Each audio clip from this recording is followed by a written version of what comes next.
భగవద్గీత 18 అధ్యాయములు 700 శ్లోకముల తాత్పర్యమే ఈ సంపూర్ణ భగవద్గీత. భగవద్గీత 4వ అధ్యాయము జ్ఞానకర్మ సన్యాస యోగము. కృష్ణాయ వాసుదేవాయ హరయే పరమాత్మనే ప్రణతః క్లేశనాశాయ గోవిందాయ నమో నమః. 4వ అధ్యాయము జ్ఞానకర్మ సన్యాస యోగము. అధ్యాయ నామము. ఈ అధ్యాయమునందు జ్ఞాన శబ్దము పరమార్థ జ్ఞానమును లేక తత్వజ్ఞానమును ప్రతిపాదించును.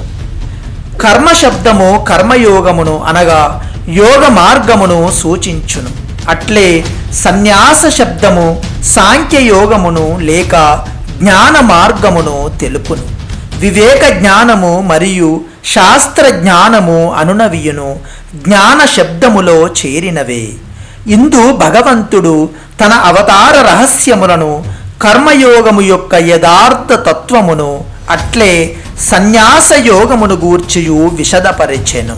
అంతేగాక ఈ మూడింటి ఫలస్వరూపమైన పరమాత్మ తత్వము యొక్క యథార్థ జ్ఞానమును కూడా వర్ణించెను.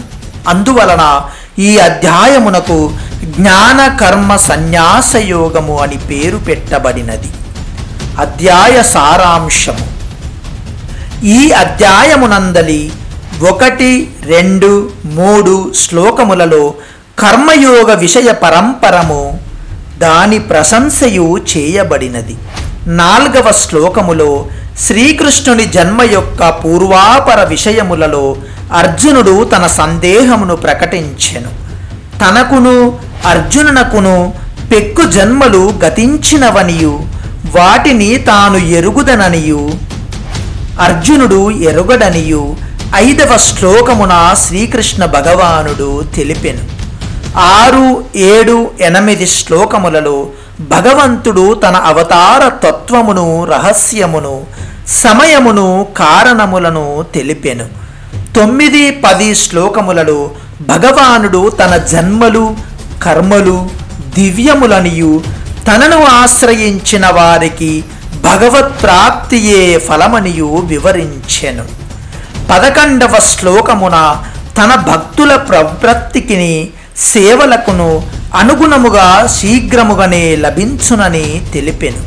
13, 14 శ్లోకముల యందు భగవంతుడు జగత్కర్తయైనను అకర్తయే అనియు అతని కర్మలు దివ్యములనియు తెలుసుకొనిన వానిని కర్మబంధములు అంటవనియు పేర్కొనెను.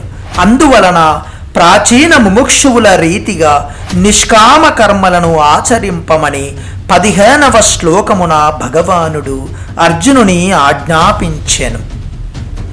16, 17, 18వ శ్లోకములలో శ్రీకృష్ణుడు కర్మల రహస్యములను తెలుపుదనని ప్రతిజ్ఞ చేసి వాటి తత్వమును తెలుసుకొనుట జటిలమే అయినను అది ఆవశ్యకమేయని పేర్కొనుచు కర్మయందు అకర్మను అకర్మయందు కర్మను దర్శించు వారిని ప్రశంసించెను. 19 నుండి 23వ శ్లోకము వరకు కర్మయందు అకర్మను అకర్మయందు కర్మను మహాపురుషులను సాధకులను దర్శింపగలరని తెలిపి అట్టివారి లక్షణములను ఆచరణములను వివరించుచు భగవానుడు వారిని ప్రశంసించెను. 24 నుండి 30వ శ్లోకము వరకు బ్రహ్మయజ్ఞము దైవయజ్ఞము అభేద దర్శన రూపయజ్ఞము మొదలగు వివిధ యజ్ఞములను వర్ణించి ఆ యజ్ఞకర్తలందరినీ యజ్ఞవేత్తలుగా పాపరహితులుగా పేర్కొనెను.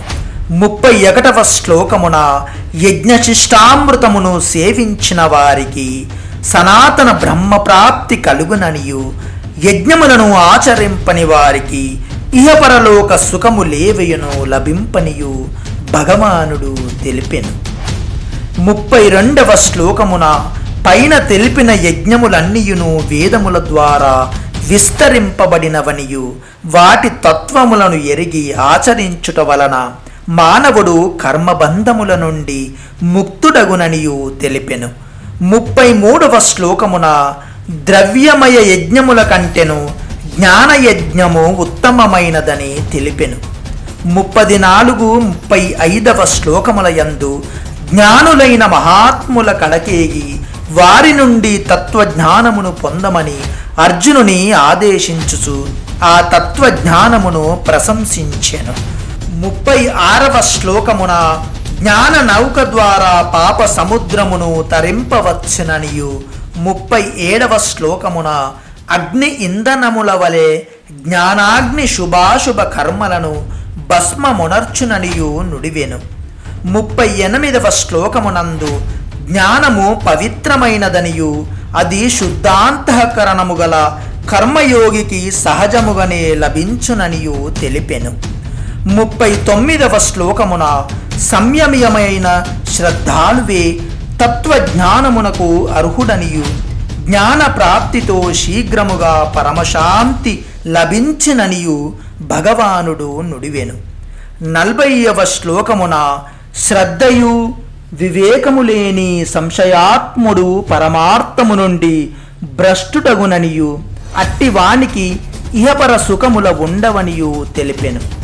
41వ శ్లోకమునందు వివేకము ద్వారా సంశయములను తొలగించుకొని కర్మలను భగవదర్పణ చేసిన వానిని కర్మలు బంధింపజాలవనియు, 42వ శ్లోకమున ఆ జ్ఞాన జనితులములైన సంశయములను జ్ఞాన ఖడ్గముతో ఖండించి కర్మయోగ స్థితుడవై యుద్ధము చేయమని శ్రీకృష్ణ భగవానుడు పార్థుని ఆదేశించుచు ఈ అధ్యాయమును ముగించెను.